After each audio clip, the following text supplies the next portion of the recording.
नमस्कार. आपण ऐकतोय हेलन केलर यांचं आत्मचरित्र माझी जीवन कहाणी. यातला आजचा भाग आहे मी विचार करायला शिकले. मला आता भाषेची गुरुकिल्ली सापडली होती. ही भाषा आता प्रत्यक्ष वापरायला मी अगदी अधीर झाले होते. ऐकू येतं अशी मुलं विशेष श्रम न घेता भाषा आत्मसात करतात. इतरांचं बोलणं ऐकून हसत खेळत नवीन नवीन शब्द टिपून घेतात. हीच प्रक्रिया बधिर मुलांच्या दृष्टीनं मंद आणि त्रासदायक असते. प्रक्रिया कशीही असो, पण तिचा परिणाम हा आनंददायकच असतो. एखाद्या वस्तूचं नाव सांगण्यापासून सुरुवात होते. मग उच्चारलेल्या पहिल्या अडखळत्या बोलापासून पुढं पुढं जात शेवटी शेक्सपियरची एखादी चमकदार पंक्ती उद्धृत करेपर्यंत ह्या वाटेवरची मोठी मजल गाठली जाते. सुरुवातीला बाई एखादी नवीन गोष्ट शिकवायच्या तेव्हा त्यांना मी फारच थोडे प्रश्न विचारायची. माझे विचार अस्पष्ट होते, शब्दसंग्रही तोडका होता. परंतु जसजशी अनेक गोष्टींविषयीच्या माझ्या ज्ञानात भर पडत गेली तसा शब्दसंग्रही वाढू लागला. माझा चौकसपणा देखील वाढत गेला. पुन्हा पुन्हा मी आधीच्याच मुद्द्यापाशी यायची, त्यासंबंधी आणखीन माहिती मिळवण्यासाठी आतुर व्हायची. कधी कधी एखाद्या नवीन शब्दामुळे, आधीच्या एखाद्या अनुभवामुळे मनात कोरल्या गेलेल्या एखाद्या प्रतिमेला उजाळा मिळायचा. मी बाईंना पहिल्यांदाच प्रेम ह्या शब्दाचा अर्थ विचारला. ती सकाळ अजूनही माझ्या स्मरणात आहे. तेव्हा मला फारसे शब्द ठाऊक नव्हते. व्हायोलेटच्या फुलांचे दिवस नुकतेच सुरू झाले होते. ही बागेतली पहिली वहिली फुलं मी बाईंना दिली. बाई माझा पापा घेऊ लागल्या, पण मला आईशिवाय कोणी माझा पापा घेतलेला आवडायचा नाही. मग बाईंनी हळुवारपणे मला जवळ घेतलं आणि माझ्या हातावर लिहिलं, हेलनवर माझं प्रेम आहे. मला हेलन खूप खूप आवडते. मी बाईंना विचारलं, प्रेम म्हणजे काय? त्यांनी माझ्या हृदयाकडे निर्देश केला आणि म्हणाल्या, प्रेम इथं असतं. माझ्या हृदयातली स्पंदनं मला त्यावेळी पहिल्यांदा जाणवली. पण बाईंच्या बोलण्यामुळे मी फारच गोंधळले, कारण स्पर्श केल्याशिवाय मला कुठलीच गोष्ट तेव्हा लक्षात यायची नाही. मी त्यांच्या हातातल्या व्हायोलेटच्या फुलाचा वास घेत अर्धवट शब्दात अर्धवट खाणाखुणांनी विचारलं, फुलांचा सुवास म्हणजे प्रेम का? बाई म्हणाल्या, नाही. मी विचारात पडले. सूर्य आमच्या डोक्यावर तळपत होता. तिरीप जाणवत होती. त्या दिशेला बोट करून मी म्हटलं, हे तर प्रेम नाही. मला वाटायचं सूर्या इतकं सुंदर दुसरं काही असणं शक्य नाही. त्याच्या उष्णतेवर तर जग चालतंय. पण बाई पुन्हा नाही म्हणाल्या. तेव्हा तर माझा गोंधळ आणखीनच वाढला. मी खट्टू झाले. आपण एवढं विचारूनही बाईंना आपल्याला प्रेम दाखवता येऊ नये असं मला नवल वाटलं. त्यानंतर 1-2 दिवसांनी मी निरनिराळ्या आकारांचे मणी गुंफत बसले होते. आधी 2 मोठे मणी, मग 3 लहानपणी, अशा प्रकारे. मणी गुंफताना माझ्या बऱ्याच चुका होत होत्या. बाईंनी पुन्हा पुन्हा चिकाटीनं त्या चुका माझ्या लक्षात आणून दिल्या.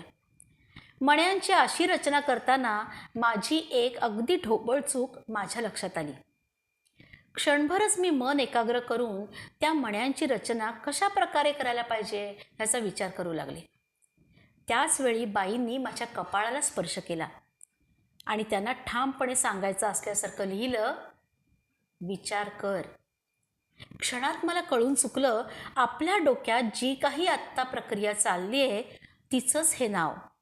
एखाद्या अमूर्त कल्पनेचं असं स्पष्ट भान येण्याची ही पहिलीच वेळ. नंतर खूप वेळ मी स्तब्ध राहिले. मी माझ्या ओच्यातल्या मण्यांचा विचार करत नव्हते. माझ्या डोक्यात आता वेगळंच चक्र फिरत होतं. बाईंच्या सांगण्यातून उलगडलेल्या या नव्या कल्पनेच्या अंगानं मी प्रेम या शब्दाचा अर्थ शोधू पाहत होते. दिवसभर सूर्य ढगाळ होता. मधूनच काही सरीही पडल्या होत्या. पण अचानक पुन्हा सूर्य आपल्या सगळ्या वैभवानीशी तळपू लागल्याचं मला जाणवलं.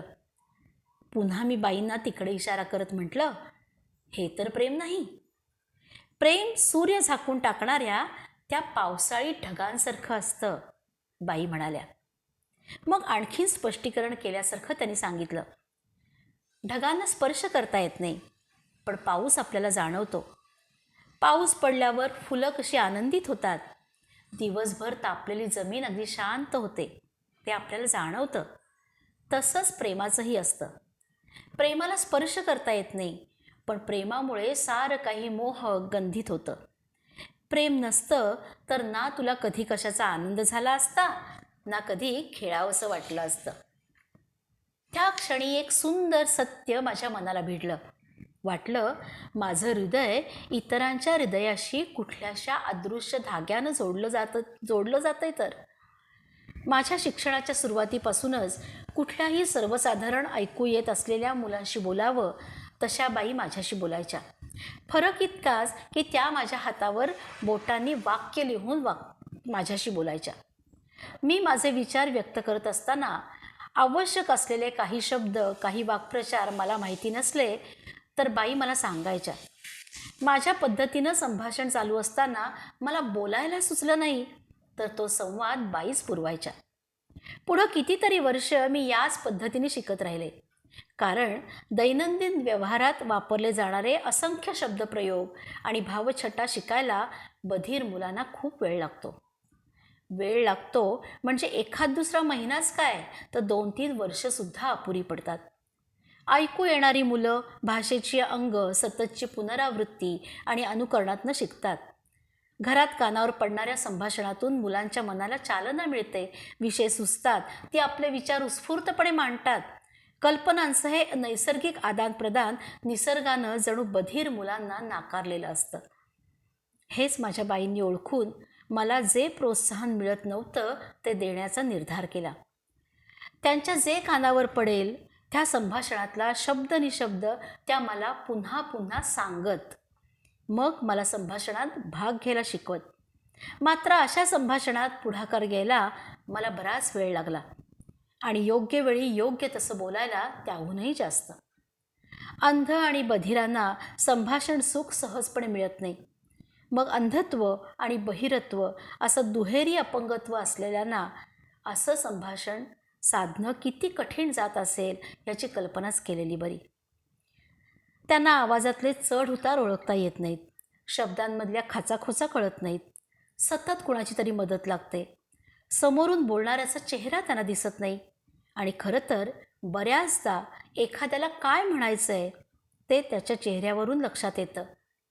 पण आम्हा अंधांना हे कसं कळणार, नाही का? धन्यवाद.